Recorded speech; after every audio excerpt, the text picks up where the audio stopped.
Om Swastiastu. Perkenalkan, nama saya Imade Duung Baranegara. Pada kesempatan kali ini, saya akan membahas tentang wayang kulit Bali. Secara umum, kesenian di Bali dapat dibedakan menjadi 3 menurut fungsinya, yaitu wali, bebali, dan balih-balihan. Wali yang termasuk sebagai pelengkap upacara keagamaan atau sakral.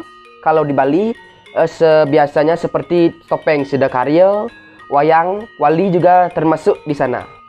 Yang kedua, ada bebalian yang di sini merupakan pengiring dari upacara keagamaan yang biasanya dilaksanakan di luar pura. Yang nomor 3, balih-balihan. Nah, pada balih-balihan ini biasanya digunakan sebagai hiburan yang bisa dilakukan di mana saja, seperti halnya ulang tahun kota, ulang tahun Seketruna, atau apapun itu yang tidak ada unsur keagamaan atau upacara apapun. Membicarakan tentang wayang kulit Bali, kita sebagai penikmat atau sebagai penonton pastinya akan langsung tertuju pada wayang ataupun lakon yang digunakan dalam pementasan wayang tersebut. Nah, keunikan dari wayang tersebut tak ada lain karena sang dalang atau penggerak wayang tersebut mampu menghidupi wayang-wayang itu yang kemudian dapat dinikmati oleh semua orang, yang bagaimana dilihat seperti orang-orang atau 2 orang yang sedang berdialog satu sama lain dan tanpa menggunakan teks atau bahasanya tidak baku. Itulah yang menjadi keunikan dari wayang kulit itu tersendiri. Di samping itu, selain dari kemampuan sang dalang memainkan wayang tersebut, tentunya juga ada faktor pendukung lainnya seperti bentuk wayang ataupun kekuub. Kalau seperti Bali namanya kekuub. Dari segi faktor bentuk wayang itu menyebabkan efek dari suara wayang itu terdengar seperti realistis. Faktor dari kemampuan tersebut, dua kemampuan tersebut menyebabkan atau membuat dari suatu pertunjukan itu menjadi sukses. Nah, kali ini saya akan menunjukkan bagaimana suatu tahapan-tahapan atau proses dalam membuat wayang. Yang pertama, kita harus menyiapkan alat dan bahan. Yang pertama itu sudah pasti, yaitu kulit. Kulitnya itu bisa kulit sapi maupun kulit kerbau. Kalau hanya bisa digunakan sebagai mainan atau untuk anak-anak, itu bisa digunakan menggunakan kertas solek ataupun kertas karton yang harganya lebih murah. Tetapi jika ingin menggunakannya lebih lama atau digunakan untuk pementasan, alangkah baiknya menggunakan kulit sapi maupun kulit kerbau. Yang kedua, pahat.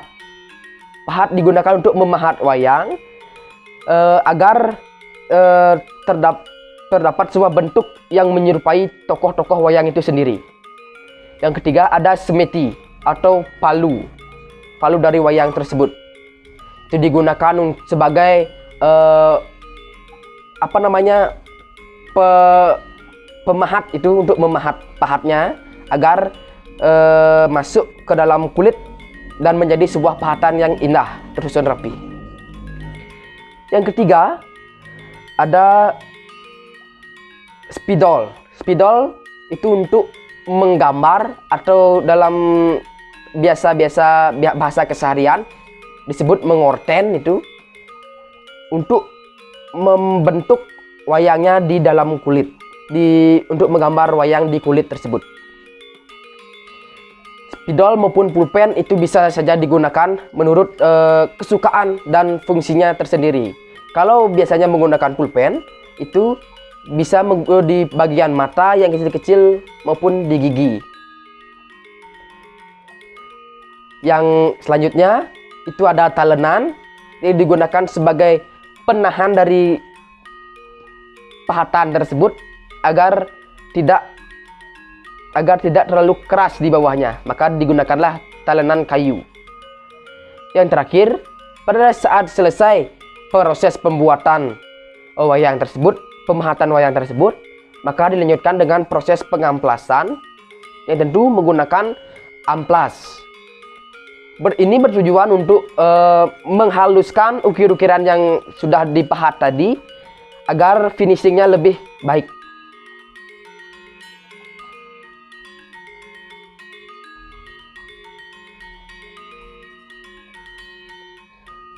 Dari bahan yang saya sudah sampaikan tadi, sudah pastinya saya untuk menganjurkan menggunakan kulit sapi ataupun kulit kerbau sebagai bahan yang paling utama. Karena kualitas dari kulit sapi tersebut atau kerbau sangat tahan lama. Itu juga tergantung perawatannya. Nah, seperti ini contohnya. Ini merupakan wayang dari kakek saya yang sudah berpuluh-puluh tahun ada. Sampai saat ini masih utuh. Itu tergantung dari perawatannya dan juga ini menggunakan kulit sapi. Nah, kesempatan kali ini juga saya akan membuat wayang yang sama, yakni wayang Aswatama. Aswatama merupakan anak dari Guru Dorona dalam cerita Mahabharata. Nah, sebagai contoh menggambar wayang di dalam di media kulit seperti ini, kurang lebih seperti ini. Kita arahkan dulu ke lampu atau bisa ke sinar matahari. Kita tinggal ikuti saja gambar-gambarnya ini. Nah, seperti ini. Kemudian kita cari bentuknya agar tidak terlalu melenceng dari wayang aslinya.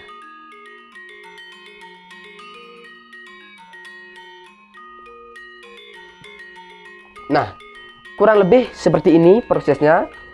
Nah, setelah semuanya selesai menggambar, itu mengikuti wayang tersebut, kurang lebih hasilnya akan seperti ini. Ini wayang yang sudah saya orten sebelumnya.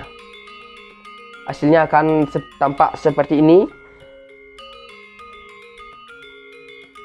Nanti di sini akan dihiasi dengan ukir-ukiran sesuai dengan imajinasi atau kemampuan pengukir atau pemahat tersebut.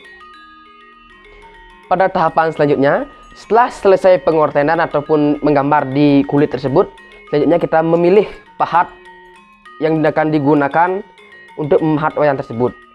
Nah, dalam memilih pahat ini, tidak semua pahat yang dalam satu set itu digunakan, karena hanya ada beberapa saja. Misalnya membuat di bagian kepala, hanya ada pahat ini aja yang bisa digunakan dalam pembuatan bagian kepala tersebut.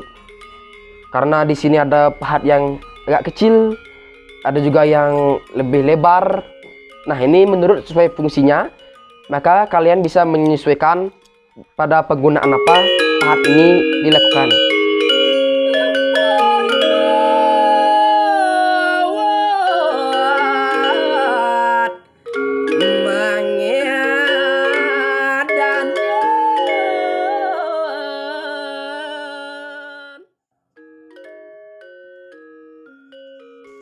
Proses pembuatan wayang membutuhkan waktu kurang lebih 2 hari dari proses awal ngorten sampai mengamplas.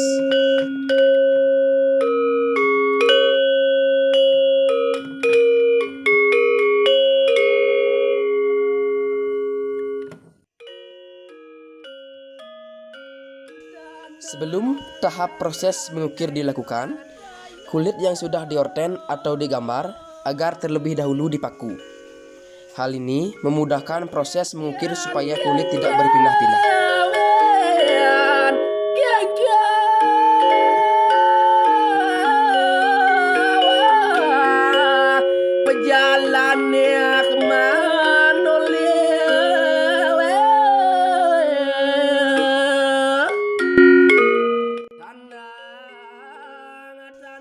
Lalu, pahat dengan seksama dan tetap memperhatikan bentuk dan motif ukiran.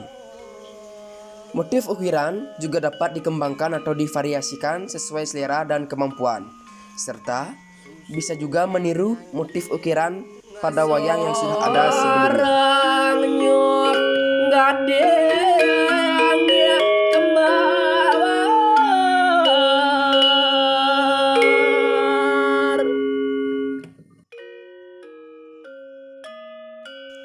Pada saat proses mengukir, lebih baik dilakukan secara berurutan dari atas, yaitu kepala, lalu menurun sampai pada bagian dada dan kaki. Hal ini dilakukan supaya tidak ada ukiran yang terlewatkan.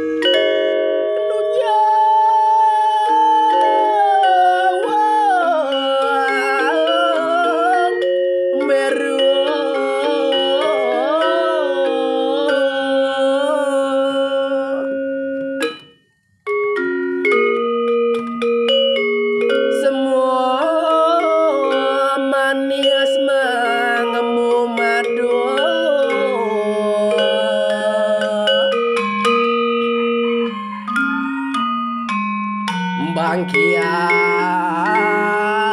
rengkiang ada gelanjang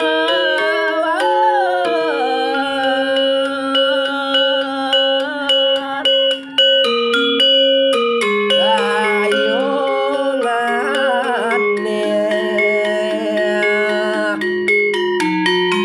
lemat malengkong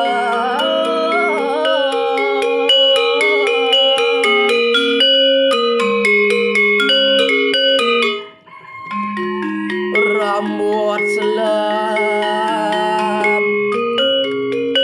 papiringan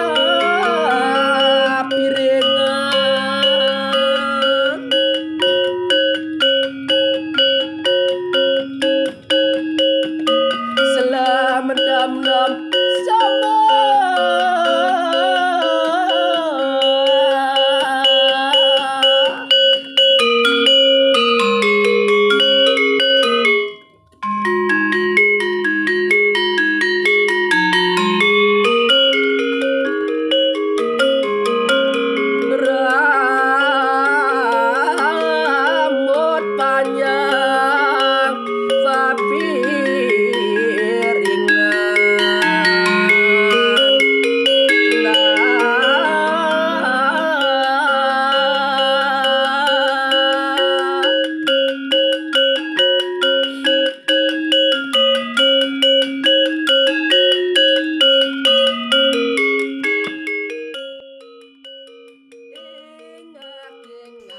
Karena proses mengukir atau membuat wayang membutuhkan waktu duduk yang cukup lama, alangkah baiknya selalu mendampingi diri dengan air agar tidak dehidrasi dan juga dapat meningkatkan fokus pada saat proses mengukir wayang ini.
Ganda kasih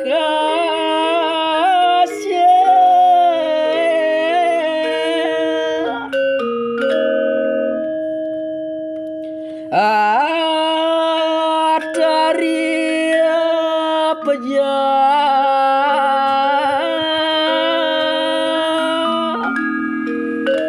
nisang Pada bagian akhir dalam tahap mengukir wayang, hal yang tak kalah penting untuk dilakukan yaitu mengecek kembali hasil ukiran tersebut dan dilanjutkan dengan proses pengamplasan.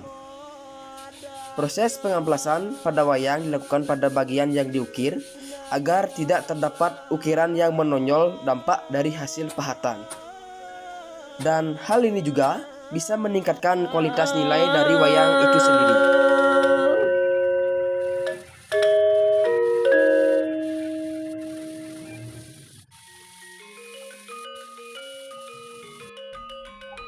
Sekian pembahasan video tentang pembuatan wayang kali ini.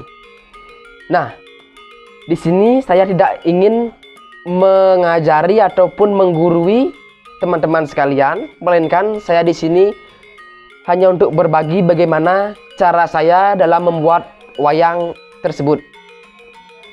Baiklah, demikian yang bisa saya sampaikan.